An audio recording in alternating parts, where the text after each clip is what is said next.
একটা কথা বলেন তো, হোলি কি রঙের উৎসব নাকি কিছু ছেলের জন্য ফ্রি লাইসেন্স, যেখানে জোর করে মেয়েদের রং মাখানো, নোংরা পানি ছিটানো, এমনকি শরীরের ব্যক্তিগত জায়গায় হাত দিয়ে রং লাগানো? এটা কি উৎসব নাকি সরাসরি অসভ্যতা? মূল ভিডিওতে যাওয়ার আগে তোমাদের কাছে আমার কিছু প্রশ্ন।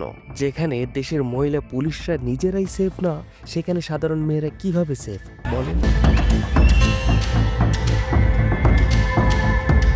যে উৎসবের ভেতর দিয়ে কোনো পরিবার হ্যারাসমেন্ট ছাড়া স্বাধীনভাবে বাড়ি ফিরতে পারে না, সেটা কিসের উৎসব? উত্তর জানা থাকলে কমেন্টসে বলে যান। কিছু কিছু ভিডিওতে এমনও দেখা যায় যে ছেলেরা পারে না যে জোর করে একটি মেয়ের পরনের কাপড় পর্যন্ত ছিঁড়ে ফেলে। এগুলো অসভ্যতামি ছাড়া আর কি হতে পারে ভাই? আজকের ভিডিওতে আমরা হোলির দুইটা দিক নিয়ে আলোচনা করব।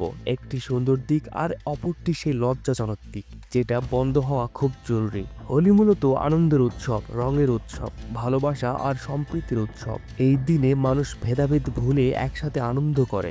বন্ধুরা রং মাখায়, পরিবারের সবাই একসাথে হাসে, গান হয়, মজা হয়। অনেক জায়গায় তো দেখা যায় হিন্দু, মুসলিম, খ্রিস্টান সবাই একসাথে হোলির আনন্দ ভাগ করে নেয়। এটা যার যার ব্যক্তিগত ব্যাপার। উৎসবের আসল উদ্দেশ্য হলো মানুষকে কাছাকাছি আনা, কিন্তু সমস্যা তখনই শুরু হয় যখন কিছু মানুষ উৎসবকে অজুহাত বানিয়ে নোংরামো শুরু করে। 2026 সালের হোলিতে বিভিন্ন জায়গায় এমন কিছু ঘটনা ঘটে গেছে, যেখানে কিছু ছেলে দল বেঁধে মেয়েদের জোর করে রং মাখাচ্ছে।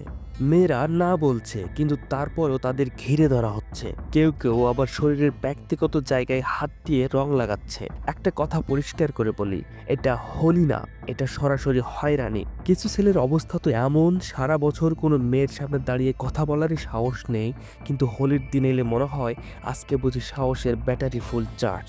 দল বেঁধে এসে জোর করে রং মাখাবে, নোংরা পানি ছিটাবে, কেউ আবার নালার পানি তুলে ছিটাচ্ছে।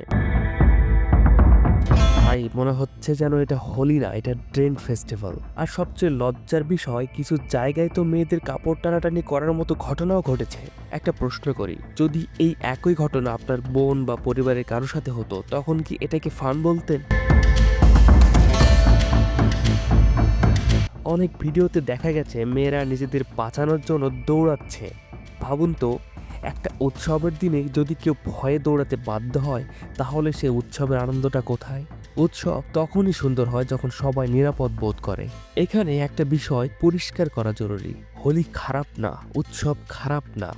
খারাপ হলো সেই মানুষগুলো যারা উৎসবের আড়ালে নিজেদের নোংরা মানসিকতা লুকায়। হোলির আসল শিক্ষা কি?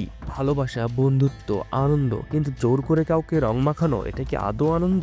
এটা অন্যের স্বাধীনতা কেড়ে নেওয়া।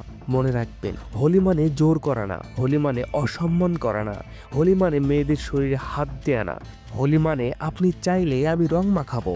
এইটুকু সম্মান যদি আমরা দিতে না পারি, তাহলে আমরা এটা উৎসব করছি না, আমরা নিজেদের চরিত্রটাই দেখাচ্ছি।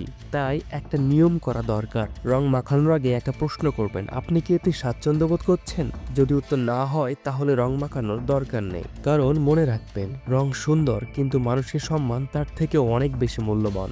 উৎসবকে সুন্দর রাখুন, মানুষকে সম্মান করুন, কারণ আনন্দ তখনই সত্যিকারের আনন্দ যখন সেটা কারো সম্মান বা স্বাধীনতা কেড়ে নেয় না। সম্পূর্ণ ভিডিওটি দেখার জন্য ধন্যবাদ।